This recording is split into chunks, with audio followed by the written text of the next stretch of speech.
आज की वीडियो का टॉपिक तो एक तो मैंने बहुत ही अमेजिंग सी एसेसरी ख़रीदी है इसकी। अगर आप मुझसे पूछो ना the biggest disadvantage of this bike, इसकी ना एसेसरीज़ नहीं मिलती ज़्यादा। अपनी शॉटगन 650 में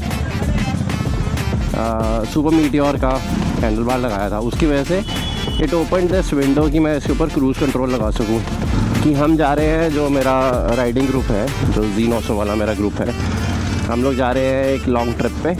it is going to be my first ever trip ever.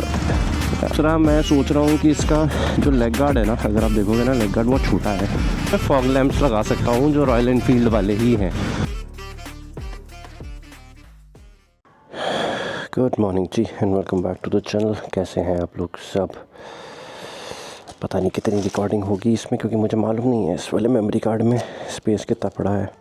और for the last 1 week I have been trying to make a video और मुझे इसका मेमोरी कार्ड ही नहीं मिल के दे रहा था। क्विकली स्टार्ट कर लेते हैं बाइक। ओके, अच्छा ये बहुत इम्पोर्टेंट है भाई मेरे लिए, क्योंकि मैंने लास्ट वाली वीडियो में बोला था I love wearing my sneakers, तो स्नीकर ख़राब नहीं होना चाहिए बाबा।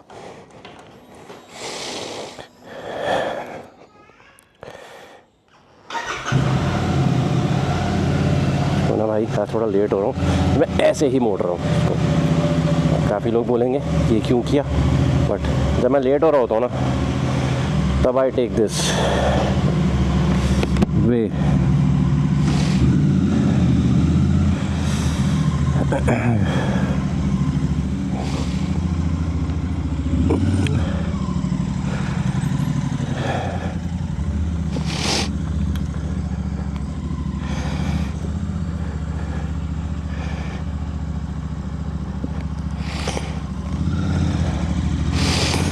हाँ जी, तो आज की वीडियो का टॉपिक, अब एक नया टॉपिक ढूंढना बड़ा मुश्किल हो जाता है भाई।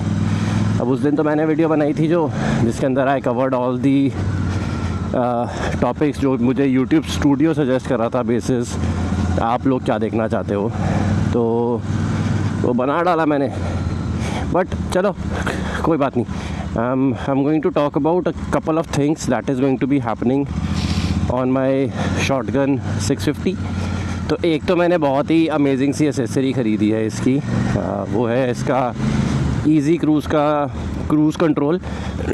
कल ऑर्डर किया है, अभी आने में थोड़ा टाइम लगाएगा।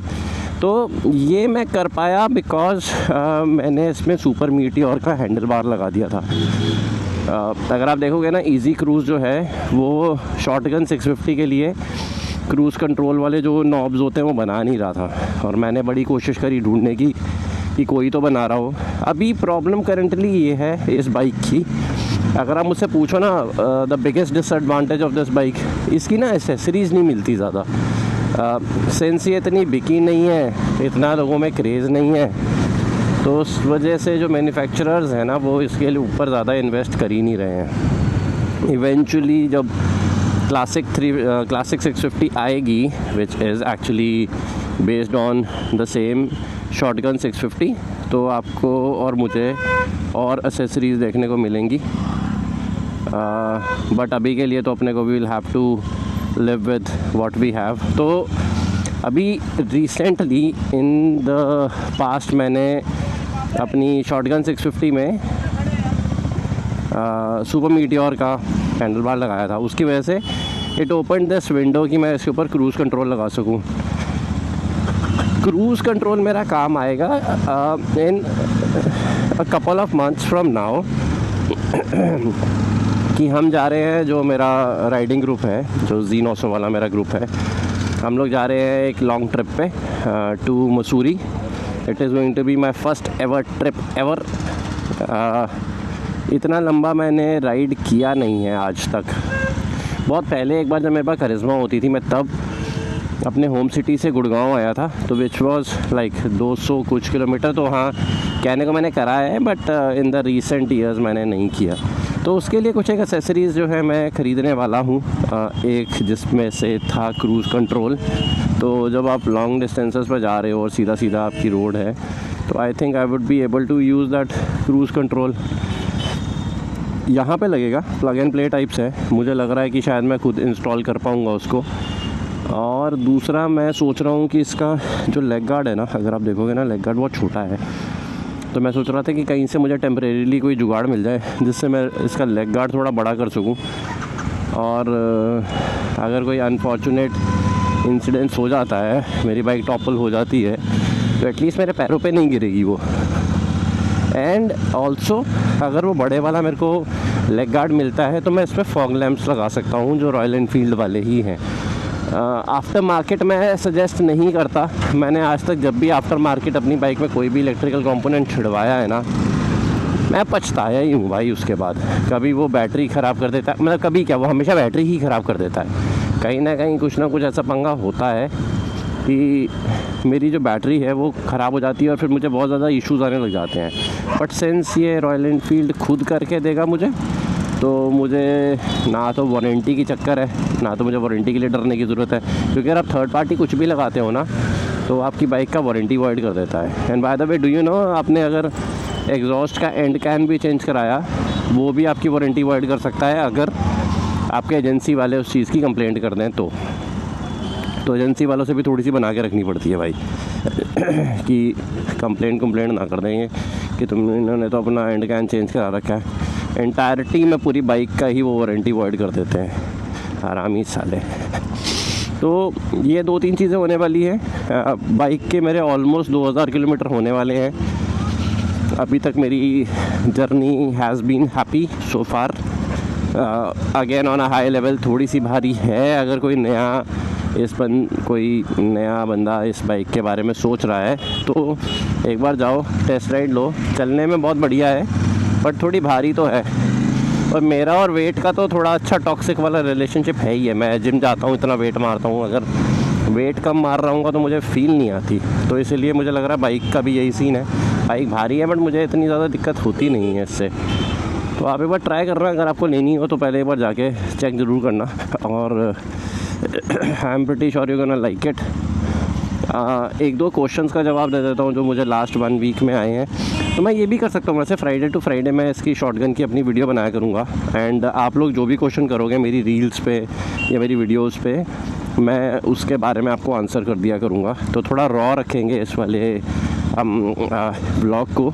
ज़्यादा मैं इसको ना शाइन करना नहीं चाहता। नहीं तो फिर होता क्या है, अगर आप ज़्यादा एफर्ट मारने लग जाओ ना तो फिर वीडियोज़ आनी कम हो जाती हैं। तो मुझे लग रहा है let's have a weekly interaction. तो एक बंदे ने मुझसे पूछा था कि मेरी हाइट और मेरा वेट कितना है। तो भाई I will tag your name here, अगर मैं कर पाया तो। इतना मैंने एफर्ट मारा अगर एडिटिंग के टाइम पे तो भाई मेरी हाइट है 5 फीट 9 इंच और मेरा वेट है 72 kg। और हाँ, मैं शॉटगन ईज़िली चला लेता हूँ, कोई दिक्कत नहीं होती मुझे ख़ास। अच्छा, एक बंदे ने मुझसे पूछा था कि एग्जॉस्ट कौन सा लें शॉटगन 650 के लिए। भाई मेरे हिसाब से if you only take my opinion, तो मेरे को AEW वाला सही लगता है। Multiple reasons. पहला तो of course it sounds amazing even with the DB killer inside it. जो आपकी स्टॉक वाली एग्जॉस्ट की आवाज़ होगी ना, उसको थोड़ी ग्रंटी कर देता है, थोड़ा बेसी कर देता है और आपको मज़ा आएगा सुन के। और अगर आप इसका DB किलर हटा दोगे फिर तो भाई ये ग्राउल करती है तगड़े तरीके से। और एक एडवांटेज इसका ये है कि बहुत ही ना, जो रॉयल एनफील्ड का ओरिजिनल इसमें एग्जॉस्ट आता है ये बिल्कुल उसके जैसा ही दिखता है। तो अगर आप अनफॉर्चुनेटली अगर आपको पुलिस पकड़ लेती है, आपने DB किलर लगा रखा है, तो आप ये बोल के निकल सकते हो कि भैया ये तो रॉयल एनफील्ड का ओरिजिनल ही है, मैंने कुछ नहीं करवा रखा है इसमें। आप उसको फ़ोटो दिखा देना जो आपकी रॉयल एनफील्ड की ओरिजिनल फ़ोटो आती है शॉटगन की, तो इट लुक्स 90% द सेम। इन्होंने कौन सा भैया फाइंड द डिफरेंसेस पे बैठना है। और ये मैं ज़्यादा अच्छे से समझ पाया हूँ तब जब मेरा 10,000 रुपये का ऑलरेडी चालान कट चुका है जी पे। तो इसका भी किसी ने क्वेश्चन किया था कि भाई जो गवर्नमेंट है वो मैन्युफैक्चरिंग पे रोक क्यों नहीं लगाती। तो वेलकम टू इंडिया भाई ऐसा ही है, इंडिया में आपके परचेज़ पे ही प्रॉब्लम होती है। मैन्युफैक्चरिंग पे ज़्यादातर प्रॉब्लम करते नहीं हैं। वहाँ से भी जीएसटी ले रहे हैं, हम खरीदते हैं, हम भी जीएसटी दे रहे हैं, टैक्सेस दे रहे हैं, और उसके बाद चालान भी काटना है कि भाई तुम नॉनसेंस क्रिएट कर रहे हो। भाई वेरी वैलिड पॉइंट कि तुम बेच ही क्यों रहे हो भाई, फिर तुम बेचने ही क्यों दे रहे हो, तुम बेचने ही मत दो ना। फिर जो दुकानें चल रही हैं वहाँ से इनको जीएसटी भी चाहिए, सब कुछ चाहिए। और अगर हमने लगा लिया, मैंने 1000 सीसी बाइक खरीदी है या मैंने 650 सीसी की बाइक खरीदी है, यार मैं स्टॉक एग्जॉस्ट में थोड़ी रहने के लिए ख़रीदी है वो। आवाज़ तो आती है जब आप स्टॉक एग्जॉस्ट चेंज कराते हो। तो काफ़ी को वैलिड पॉइंट कि इनको मैन्युफैक्चरिंग पे रोक लगानी चाहिए रादर दैन जो एक एंड यूज़र है उसको परेशान करते हैं। तो उसका भी एक छोटा सा थ्रेड कि अब मैं करवा क्या रहा हूँ उसमें। तो मैंने लास्ट वाली वीडियो में बोला था कि मैं उसके अंदर वेल्वेट्रॉनिक लगवा दूंगा। तो वेल्वेट्रॉनिक मैंने पता किया तो इट कॉस्ट अराउंड 25,000 रुपीज़। 25,000 लगाने का मेरा दिल नहीं है भाई। तो मैंने दूसरा ऑप्शन पूछा कावासाकी वालों से ही कि व्हाट इफ़ मैं इसका हेडर चेंज करवा दूँ और हेडर में स्टॉक लगवा लेता हूँ और पीछे एरो का एंड कैन लगा दूँगा। आवाज़ उसकी भी अच्छी आती थी थोड़ी सी, वो जैसे ये पटाखे मारती है ना, वो पटाखे नहीं मारती थी। और आई थिंक पुलिस वालों को पटाखे से ही प्रॉब्लम है। और इसमें मेरा खर्चा आएगा अराउंड 2,000 रुपये का। In case if I do this I might sell my header. जो हेडर है, हेडर भी मेरा 10-12 हज़ार रुपये का बिक जाएगा। तो मेरे काफ़ी पैसे बच जाएंगे, plus I would be able to ride that bike freely कहीं पे भी। तो मुझे ज़्यादा वैलिड सिनेरियो ये वाला लग रहा है। वेल्वेट्रॉनिक का मुझे समझ पड़ सा नहीं रहा, of course because of the cost. तो अगर ये होता कोई 8-10 हज़ार रुपये तक का तो मैं डेफिनेटली लगवा लेता, बट 25,000 तो मैं नहीं लगा रहा भाई।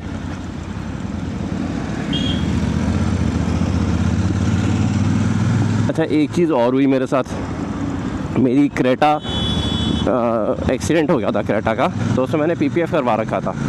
अब वो पीपीएफ जब मैंने ख़रीदा था ना, तब उन्होंने मुझे बोला था कि विद एनी फ्यूचर रिपेयर आपके किसी भी पैनल पे आपको 50% ऑफ मिलेगा। अब मैं जब रिपेयर कराने गया, दे कम्प्लीटली डिनाइड इट। कह रहा है नहीं ऐसा तो कुछ नहीं होता, आपको पर पैनल 9 या 10 हज़ार रुपये का पड़ेगा, और 9 या 10 हज़ार रुपये आफ्टर डिस्काउंट पड़ेगा। तो खैर I was able to sort it out. लोग सही हैं वो। मैं I would not want to take the name, किसने बोला, क्यों बोला, but I was able to figure it out. And the only way I was able to figure it out was कि मेरे पास हर एक चीज़ रिटर्न में पड़ी थी। तो अगर आप लोग भी कभी भी कहीं पे भी कोई ऐसी डील लेते हो तो मेक श्योर कि आप पूछो पीपीएफ स्पेसिफिकली कि आफ्टर सेल्स क्या है। आपको ऐसे से लेना चाहिए जो कि बहुत पहले से मार्केट में एग्जिस्ट करता है। तो पीपीएफ की डिटेलिंग की अगर आप देखोगे, दुकानें कल खुलती है परसों बंद हो जाती हैं। तो आपको ऐसा देखना है बंदा जो कि फॉर लाइफ लॉन्ग वहाँ पे बैठा हो, एटलीस्ट गुड 8-10 साल से तो बैठा ही हो, सो दैट अगर आपको कल को कोई भी सर्विस लेनी है या आपको कोई रिपेयर ही कराना फॉर दैट मैटर, तो आप एटलीस्ट ईज़िली आप वो करवा सको। तो इवेंचुअली मुझे जो 10,000 रुपये कोट किया था वो मुझे 4,000 रुपये पर पैनल पड़ा। मेरा बम्पर चेंज हुआ, मेरा राइट वाला डोर चेंज हुआ और मेरा फेंडर चेंज हुआ। और हुआ इसलिए था क्योंकि कोई रॉयल एनफील्ड वाला, मेरे पापा चला रहे थे कार, और रॉयल एनफील्ड वाला एक बंदा बुलेट वाला आया और पूरा चीरता हुआ चला गया कार को साइड से। तो आराम से चलानी चाहिए भाई। बैठे बैठाए मेरा 12,000 रुपये ठुक गए और पापा उसको रोक नहीं पाए, वो भग गया, मेरा नुकसान हो गया बैठे बैठाए। तो एनी विच वेज अगर ऐसी कोई डील्स होती हैं तो हैव इट इन रिटन। उन लोगों से बोलो कि मुझे ऑफिशियल ईमेल में भेजो, सारी की सारी चीज़ें हैं, सो दैट वो उसको इवेंचुअली डिनाई नहीं कर पाएंगे। एक और दूसरा, उनसे ये भी पूछो कि पर पैनल का कॉस्ट कितना है, मुझे पर पैनल के कॉस्ट के हिसाब से बाइफरकेट करके बता। कल को अगर आप दोबारा अगर अपनी बाइक में, अपनी कार में कुछ भी रिपेयर करवाने जाते हो, अगर आपको पैनल की कॉस्ट ही नहीं पता, तो अगर उसने बोल दिया 18,000 रुपये का पैनल है जी एक पैनल, और हम आपको डिस्काउंट करके 9,000 रुपये में दे रहे हैं, तो आपको समझ नहीं आएगा। आपको लगेगा अच्छा 18,000 का ही होता होगा, पर मैंने टोटल में तो मैंने पैसे कम दिए थे। वो बोलेंगे नहीं जी, वो जब आप पूरी कार करवा रहे होते हो ना, तब हम उसके पैसे कम लगते हैं, क्योंकि उसमें आपकी वेस्टेज कम होती है, बट ऐसे वेस्टेज ज़्यादा होती है, तो इसलिए हम आपको इसी प्राइस पे कोट करेंगे। तो पहले he have everything in return, बोले भैया सब कुछ रिटर्न में दे मुझे पहले, उसके बाद बात करेंगे। तो आज तक की बात यही थी। अगर आप लोगों को कुछ भी क्वेरी है मेरी शॉटगन के बारे में, मेरी जी के बारे में, जिमनी के बारे में, तो आप मुझे मैसेज कर सकते हो। नेक्स्ट फ्राइडे हम उन सारे के सारे क्वेश्चंस को we will take them on this video. और मैं सोच रहा हूँ जो जो क्वेश्चन पूछेंगे मैं उनको एक शाउट आउट भी दूंगा, और eventually some time in the future हम कोई ना कोई छोटा मोटा गिव अवे भी करेंगे। तो गिव अवे के भी हम कुछ ना कुछ रूल्स एंड रेगुलेशंस रखेंगे। तो सब्सक्राइब करो और keep watching. I will see you in the next one with some other informative video.